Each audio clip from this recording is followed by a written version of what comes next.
If you're into cars, you'd know that rat rods are some of the most unique cars ever made. In fact, rat rods are basically the opposite of regular cars. The regular vehicle is made with premium materials and special care is taken to make it look good enough for the road. The average rat rod? Well, the average rat rod is very different in that aspect. The average rat rod is made from a bunch of cars that are chosen for how horrific they look.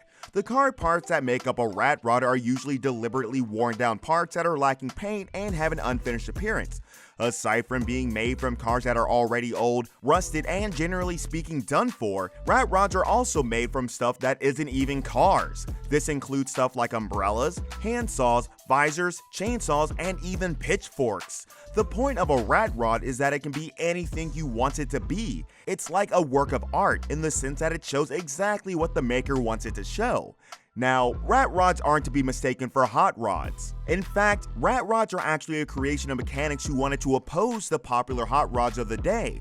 A lot of car enthusiasts don't love hot rods because they see their existence as some sort of snobbery, and it's easy to see why. A lot of hot rods at the time were just made for decoration and all just sat in a garage all day without ever being driven. Hot rods in this sense refer to cars that have been rebuilt or modified with large engines optimized for speed and accelerations. These cars could be everything from old, classic, to modern. The rat rods were created to exaggerate the most prominent features of these hot rods and mock the decorative versions of the car by being ugly. However, as time went on, one thing became abundantly clear. Rat rods were not going to be just some counterculture spoof. They would be their own culture, and that's precisely what happened. Today, there are tons of garages and mechanics building their rods from dozens of vehicles and creating rods that look incredible, yet look like something straight out of a dream. 1993 Chevy S10 Blazer.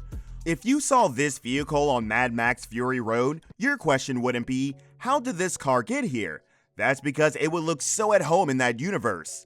This vehicle managed to make this list because it looks precisely like something you would see in a dream you couldn't recall. It's even hard to critique the vehicle because you had no idea what the owner of the vehicle was pining for. The first thing that stands out about this vehicle is that strange appendage hanging at its front. Where was this appendage gotten from? A tractor? Who knows? A trailer? Who knows? A trash yard? No one knows. A factory? Maybe. But ultimately, nobody knows. Next, we have the engine. Now, we love our engines covered, but then most of us don't build hot rods and we have no idea why and if the car's engine should be kept in the open like that. Strangely, the crazy thing about this rat rod isn't that it looks like this, it's the fact that it probably has a crazy engine beneath the hood and can probably speed off at unholy speeds. The Chevy S10 Blazer.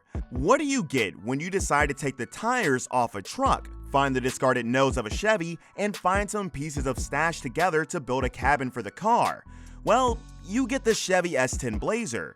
The car is basically what one would get if Frankenstein decided to turn into a car.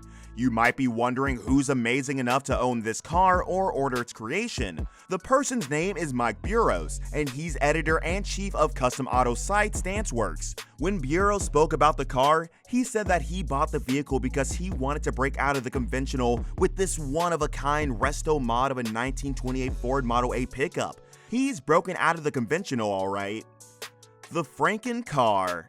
The last car in this video looked like a Frankenstein monster, but wasn't one. It just looked like it. However, this vehicle you're looking at is one and it was named after the monster.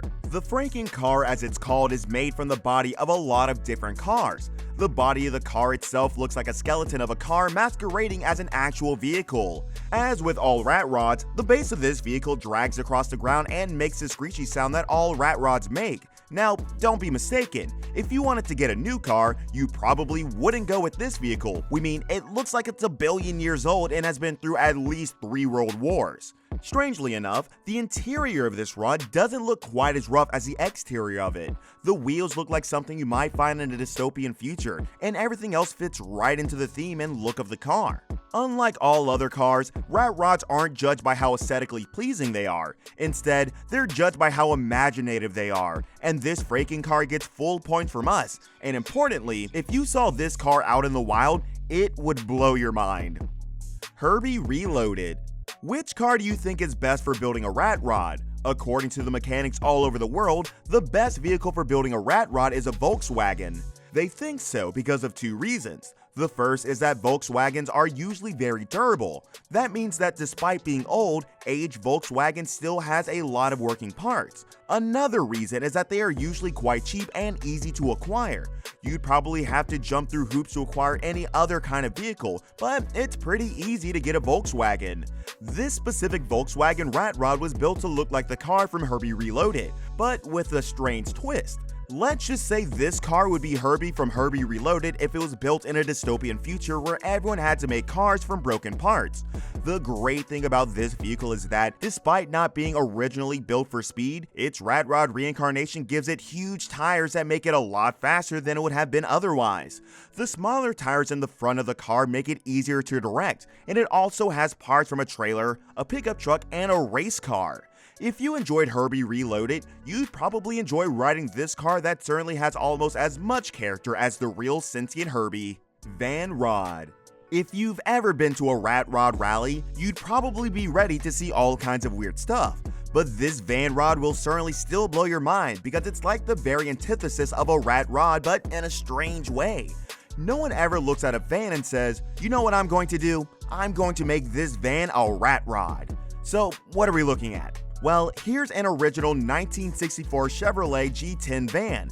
That means the van itself is over 50 years old.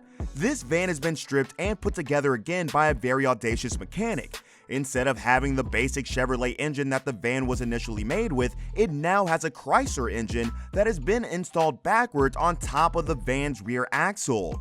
Do you see just how large that engine is? How fast do you think it's going to take this car? We've never seen it run, but we are going to bet that it will be extremely fast. This new Chrysler engine is certainly a far cry from the original car's engine too. That engine was 153 cubic inch relic that had only 90 horsepower and 3-speed manual transmission. This new Chrysler engine certainly leaves it in the dust. Wheelbarrow Rod. Have you ever been deceived by a vehicle? If you haven't, well, maybe this could be your first time. If you saw the wheelbarrow from afar, you'd be forgiven for thinking that it was an ordinary wheelbarrow. But it's not. It's a rat rod, and it's certainly the smallest we've ever seen. One might even say that this wheelbarrow rod is the rat rod equivalent of a concept vehicle. Interestingly, the fact that this vehicle is made out of a wheelbarrow isn't the craziest thing about it. The craziest thing about this vehicle, in our estimation, is that the car is over 50 years old, and guess what? It still runs perfectly. That's right, this vehicle was made over 50 years ago. Aside from being made from a grill, this vehicle also has a snow shovel for a seat, a post hole digger serving as its rear bumper, and a pitchfork for a grill. After looking at this car for a long time, our only question is, why? Who built this thing, and why did they think a wheelbarrow rat rod is what the world needed? I guess we'll never know. These 7 rat rods are extraordinary vehicles even with the extraordinary standards of rat rods, and they will certainly blow your mind away if you ever see them. They surely blew our minds away.